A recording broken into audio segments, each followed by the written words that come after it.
Assalamualaikum warahmatullahi wabarakatuh.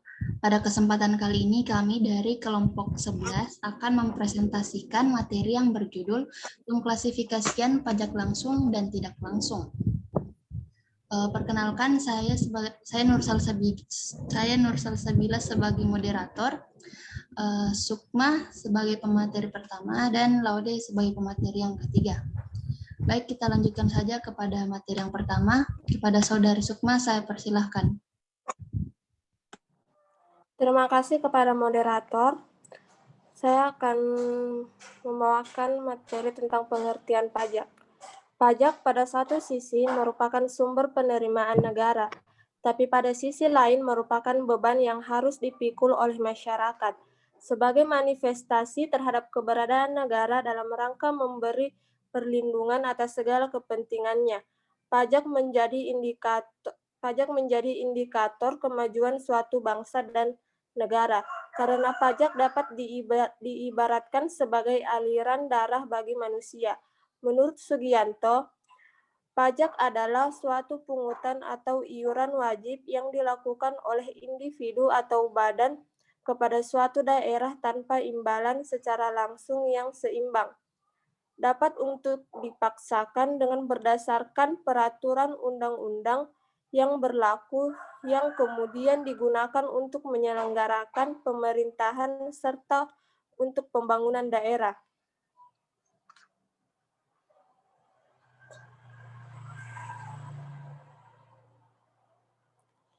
Berdasarkan cara pemungutannya, pembagian pajak bisa dibedakan menjadi dua jenis, yang meliputi pajak langsung dan pajak tidak langsung.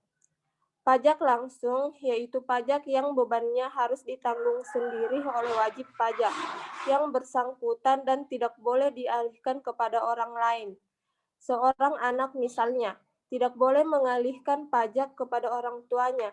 Begitupun seorang suami tidak boleh mengalihkan kewajiban pajaknya kepada istri. Pajak tidak langsung, yaitu pajak yang bebannya dapat dialihkan kepada pihak lain. Artinya, pengenaan pajak tidak dilakukan secara berkala, melainkan dikaitkan dengan tindakan perbuatan atas kejadian sehingga pembayaran pajak dapat diwakilkan kepada pihak lain.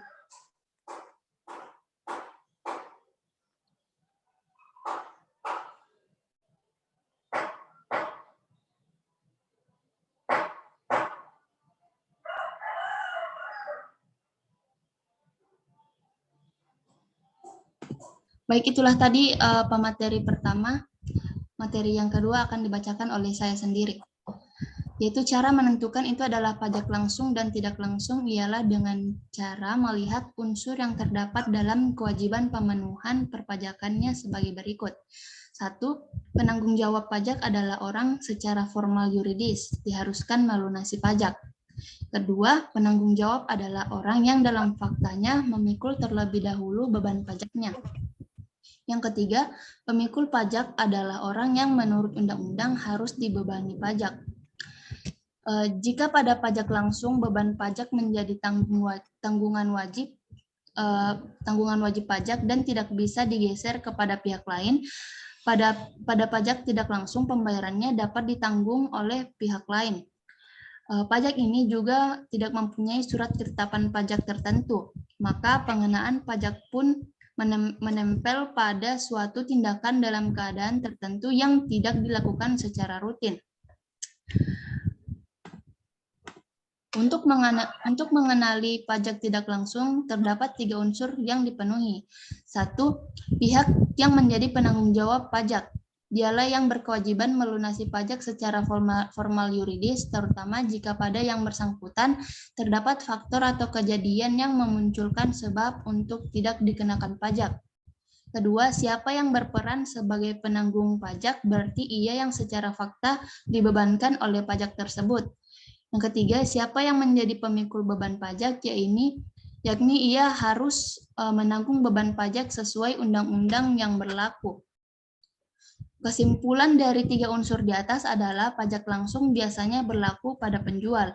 Oleh karena itu, hak dan kewajiban pajaknya menyatu pada penjual, maka beban pembayarannya pun dialihkan kepada pihak yang pihak lain sesuai pengenaan kejadian yang menyebabkan seseorang harus membayar pajak tersebut.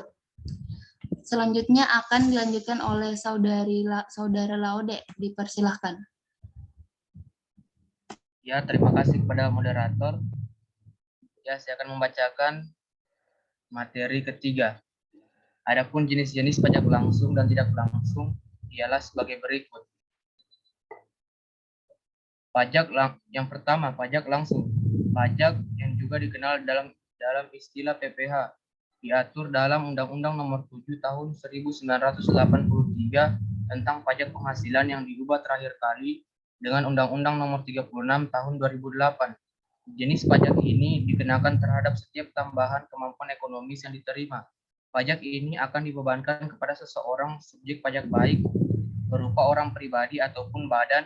Kewajiban untuk membayar PPh melekat pada seseorang wajib pajak yang memiliki beban pajak tersebut, sehingga bisa dikatakan jika beban pajaknya tidak dapat diwakilkan.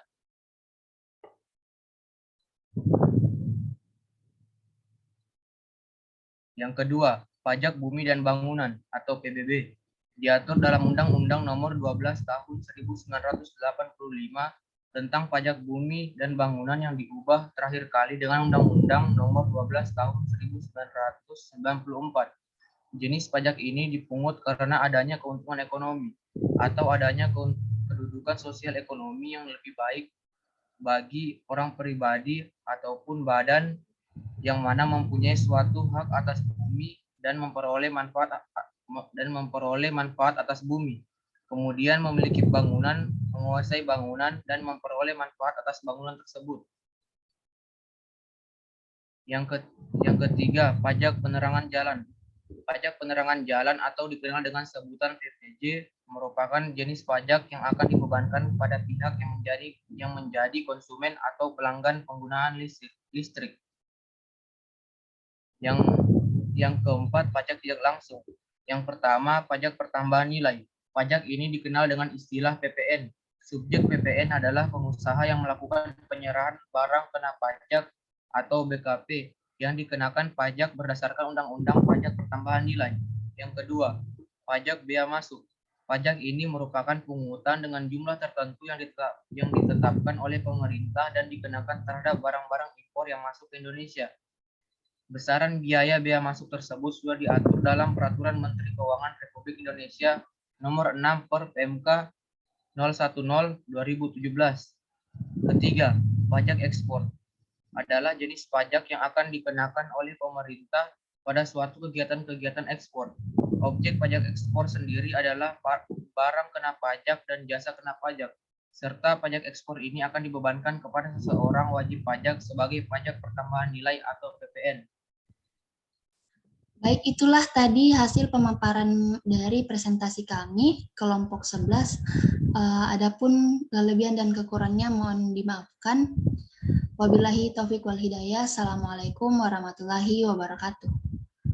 Waalaikumsalam warahmatullahi wabarakatuh.